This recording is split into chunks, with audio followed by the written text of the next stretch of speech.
Bismillahirrahmanirrahim. Assalamualaikum warahmatullahi wabarakatuh. Kali ini kita akan mengupas ethics of care atau etika kepedulian. Sebelumnya kita sudah mengenal beberapa aliran atau teori etika, yaitu etika deontologi, kemudian etika utilitarianisme, dan virtue ethic atau etika kebajikan.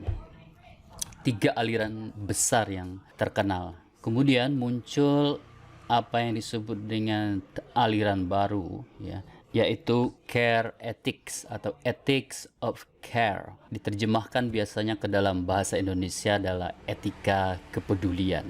Biasa kita mendengar orang bercakap, I don't care, saya tak peduli. I don't care. Nah, apa yang dimaksud dengan etika kepedulian? Bagaimana hubungan etika ini dengan aliran-aliran etika sebelumnya? Ada definisi tentang ethics of care atau etika kepedulian yang luas diterima oleh banyak orang, yang definisi ini mudah dipahami, kemudian lebih praktis, kemudian banyak disetujui oleh berbagai kalangan, yaitu definisi care atau kepedulian yang dikemukakan oleh Joan Tronto, atau biasa dipanggil dengan Tronto. Di dalam bukunya Moral Boundaries, A Political Argument for an Ethic of Care, diterbitkan oleh Routledge, pertama kali terbit tahun 1993. Sudah cukup lama. Siapa itu Joan Tronto? Itu dosen di University of Minnesota. Beliau PhD-nya di Princeton University tahun 1981, MA Master of Art di Princeton University juga tahun 1976,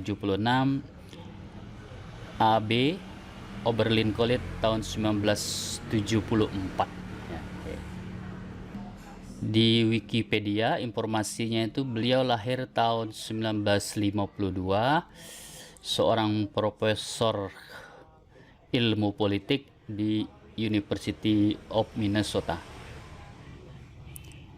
Sebelumnya mengajar studi tentang perempuan, women studies,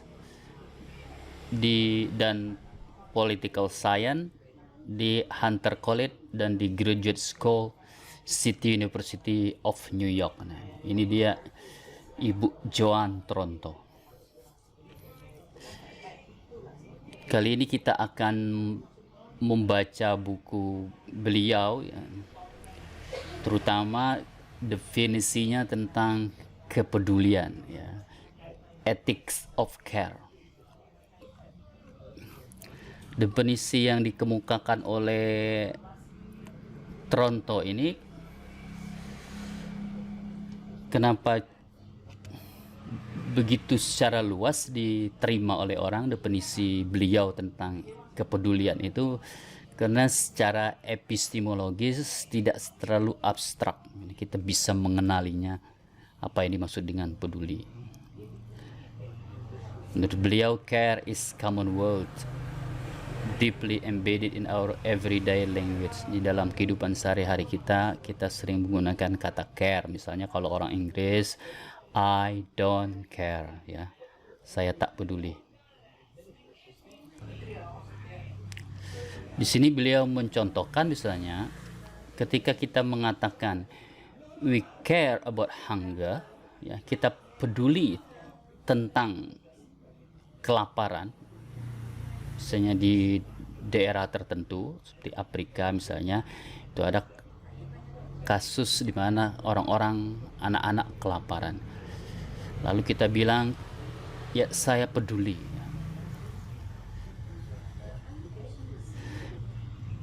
menurut beliau implies more than we take an interest in it. Itu mengimplikasikan, implisit di dalamnya itu kita tidak hanya tertarik, ya, lebih dari itu. Nah, itu yang dimaksud dengan peduli itu, ya. Tidak hanya tertarik tapi lebih dari itu. Care seem to carry with it two additional aspect. Jadi selain berminat dan tertarik terhadap persoalan yang dihadapi orang lain, ada dua aspek tambahan yang lainnya menurut beliau. First, care implies reaching out to something other than the self. Jadi aspek yang pertama dari peduli itu adalah reaching out to something other than self. Ya, kita keluar dari diri kita, mencapai orang lain, ya. Di situ, ya, ada di dalam kepedulian itu kita tertuju kepada orang lain. Itu aspek yang pertama di dalam care. It is neither self-referring nor self-observing. Jadi bukan kita peduli orang lain itu karena kepentingan pribadi kita, ya, atau karena kita peduli terhadap diri kita lalu kita peduli kepada orang lain. Nah, menurut beliau itu aspek yang pertama, ya. Kita tertuju kepada orang lain, bukan tertuju kepada diri kita sendiri.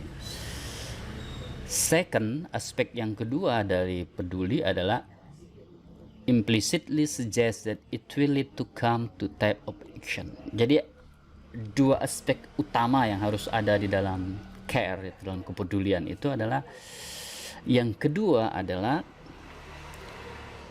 ketika kita mengatakan saya peduli itu, ya, tidak cukup bahwa kita itu sedang memperhatikan orang lain, tetapi juga secara implisit, ya, perhatian itu akan ditinjak lanjuti dengan sebuah perbuatan. Itu yang dimaksud dengan care menurut beliau, ya. Jadi ada minat, ada perhatian terhadap orang lain. Yang kedua, lalu ditindaklanjuti dengan perbuatan. Jadi dua aspek itu harus ada, ya, secara esensial menurut beliau di dalam care, ya, dalam kepedulian itu. Itu makna peduli, ya. Dengan demikian, dia maksud dengan care atau peduli itu adalah perhatian kita kepada orang lain, terhadap masalah yang dihadapi orang lain, kebutuhan orang lain yang ditindaklanjuti dengan perbuatan atau aksi nyata. Itu yang dimaksud dengan care.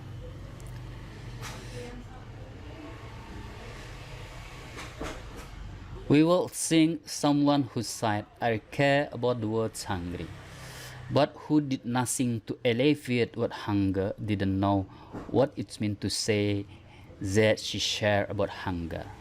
Nah, jadi menurut beliau, orang yang mengatakan saya peduli tentang kelaparan di berbagai belahan dunia itu, ya, kalau tidak dilanjutin, who did nothing, yang tidak melakukan apa-apa untuk mengurangi minimal, ya, atau menghilangkan kelaparan yang diderita oleh orang lain di berbagai belahan dunia ini, itu dianggap didn't know what it meant to say she care about hunger, ya. Dianggap tidak paham, ya, mengatakan peduli tetapi sebenarnya tidak peduli, ya, itu. Jadi di dalam care itu bukan hanya perkataan, ya, tapi juga perbuatan. Satunya kata dengan perbuatan. Kalau dia cuma baru berkata, ya, tapi tidak dilanjuti. Berkata saya peduli tapi tidak dilanjutkan dengan aksi nyata kepedulian itu, maka dia tidak disebut sebagai care atau kepedulian. Semantically, jadi secara semantik, care derived from an association with the notion of burden. Jadi care itu ada hubungannya dengan gagasan tentang beban. Ya. To care implies more than simply passing interest or fancy, but instead the acceptance of some of burden. Ya. Peduli, ya. Untuk peduli implikasinya adalah bukan hanya sekedar tertarik atau berminat terhadap orang lain dan masalahnya, tetapi juga ada keinginan untuk menanggung beban, ya. Ada keinginan untuk menerima, ya, menerima beban dari kepedulian itu, ataupun bertanggung jawab namanya, ya. Kalau Anda bilang saya peduli orang kelaparan, lalu berarti Anda siap menerima beban. Menerima beban itu bisa menyumbang, ya. Kalau tidak langsung bisa pergi ke sana menyumbang, kalau tidak bisa mengantarnya langsung menyumbang kepada orang yang mengumpulkannya. Jadi ada kesiapan untuk menerima beban, ya. Untuk mengambil bagian dari tanggung jawab bisa juga. Di sini beliau mengemukakan definisi care yang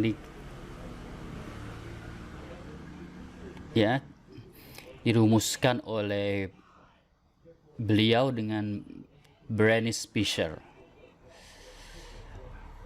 On the most general level, pada level yang paling umum, we suggest that caring be viewed as species activity. Jadi care itu dipandang sebagai aktivitas, ya, spesies aktivitas, jenis aktivitas that includes everything, yang memuat, ya, mencakup segala sesuatu. That we do, mencakup segala sesuatu yang kita lakukan. To maintain, memelihara. To continue, melanjutkan. And refer our world, dan memperbaiki dunia kita, so that we can live in it as well as possible, sehingga kita bisa hidup di dalam dunia ini sebaik mungkin, ya. Jadi Toronto dan Berenice Fisher, Joan Toronto dan Berenice Fisher mendefinisikan care itu secara umum, ya, sebagai spesies aktivitas, termasuk segala sesuatu yang kita lakukan untuk memelihara, melanjutkan, dan memperbaiki dunia ini, sehingga kita dapat hidup di dalamnya secara baik, ya. Beliau berdua memberikan tanda petik dalam kata dunia ini, world, ya. Apa maksudnya world ini? That word, ya, dunia ini yang beliau berdua maksudkan dengan dunia adalah our bodies, tubuh kita sendiri, ourself, diri kita sendiri, our environment, lingkungan kita, all of which we seek to interweave in complex life-sustaining web, ya, yang kita interweave, ya, yang kita sulam, ya, yang kita buat saling terhubung, ya, dalam jaringan keberlanjutan hidup yang kompleks. Nah, itu yang dia maksud dengan dunia. Jadi kita memelihara, melanjutkan dan memperbaiki dunia kita, memperbaiki diri kita, memperbaiki lingkungan kita dalam jaringan yang kompleks, menjaga keberlangsungan hidup, jadi life sustaining. Itu definisi beliau tentang caring ya. Beliau menguraikan bahwa definisi di atas ada beberapa fitur ya, ciri-ciri di dalam definisi di atas. Yang pertama, first, it is not restricted to human interaction with others. Jadi caring itu tidak hanya terbatas kepada interaksi tahablum minan nas ya. Tidak hanya terbatas pada interaksi antara manusia dengan orang lain. Caring juga bisa for object, terhadap objek, dan for environment. Bisa juga caring itu peduli terhadap lingkungan, sebagaimana kita peduli kepada orang lain ya. Itu peduli, jadi luas cakupannya ya, tidak hanya peduli kepada tetangga, tidak hanya peduli kepada teman, tidak hanya peduli kepada saudara, tidak hanya peduli kepada orang dekat, tidak hanya peduli kepada orang jauh. Jadi kepedulian itu tidak hanya sesama manusia, tapi juga kepedulian itu care terhadap lingkungan, juga care terhadap objek yang mati sekalipun ya, objek-objek yang tidak hidup sekalipun. Kedua, second, we don't presume that caring is dyadic or individualistic. Bahwa caring itu, pedulian itu tidak diadik, bukan hubungan dua arah ya. Dan juga tidak individualistik. Seringkali care atau kepedulian itu dijelaskan atau didefinisikan, digambarkan sebagai relasi ya, hubungan antara dua individu, seperti antara orang tua dan anak ya, mother and child. Menurut beliau dan Fisher itu, care itu tidak terbatas itu secara individual dan hubungan antara dua orang seperti itu. Ketiga, we insist that the activity of caring is largely defined culturally and it will vary among different culture ya. Aktivitas kepedulian itu didefinisikan secara kultural. Jadi aktivitasnya itu bisa berbeda dari satu kebudayaan ke kebudayaan lain. Itu aspek yang ketiga di dalam definisi care, itu aktivitasnya itu tidak bersifat universal. Jadi antara kebudayaan suatu masyarakat dengan masyarakat lain, yang dimaksud dengan aktivitas peduli itu bisa berbeda-beda. Keempat, we see caring as ongoing. Jadi kepedulian itu sebagai proses yang sedang berlangsung. Jadi care itu bisa digambarkan sebagai single activity, sebagai aktivitas tunggal, tetapi bisa juga digambarkan sebagai sebuah proses. Jadi sebagai aktivitas dan sebagai proses. Jadi care itu tidak hanya sebagai karakter ya, dimiliki oleh seseorang, tetapi juga concern terhadap living active human engaged in the process of everyday living. Jadi aktivitas yang aktif, yang hidup, yang berlangsung ya. Kepedulian yang berlangsung, di mana kita terlibat dalam proses kehidupan sehari-hari. Jadi care is both practice and disposition. Ini kuncinya ya. Jadi kepedulian itu adalah both ya, pertama sebagai praktek atau aktivitas, yang kedua sebagai disposition. Jadi yang dimaksud dengan disposition ini di dalam teori etika adalah kecenderungan untuk ya, gitu. Jadi kecenderungan untuk itu bisa juga biasanya dipahami di dalam etika kebajikan atau virtue theory. jika seseorang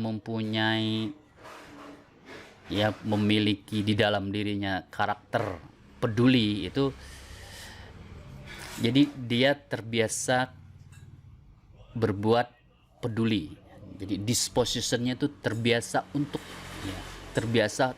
berbuat peduli.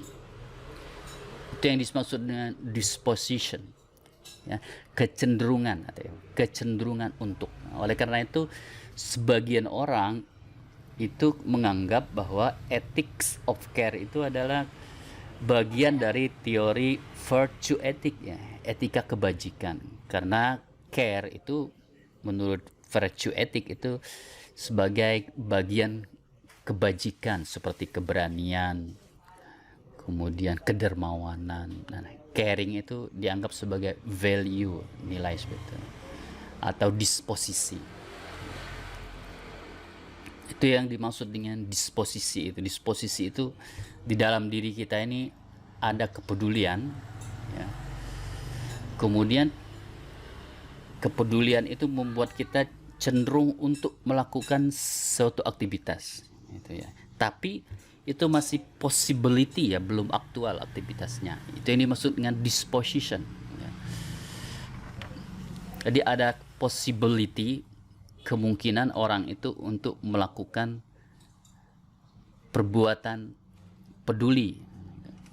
Tetapi ini saja tidak cukup, ya, kalau tidak dilanjuti dengan praktek atau perbuatannya. Oleh karena itu menurut Tronto dan Fisher perlu adanya dua hal itu. Care is both practice and disposition, ya. Kepedulian itu meliputi praktek, ya, nyata, aktual, aktivitas nyata, dan disposisi, kecenderungan seseorang untuk melakukan aktivitas peduli. Demikianlah care ethic, apa yang dimaksud dengan etika kepedulian menurut Tronto, ya. Kita simpulkan konklusinya, ya. Yang dimaksud dengan kepedulian itu adalah kecenderungan untuk melakukan perbuatan yang memelihara, melanjutkan, memperbaiki dunia kita.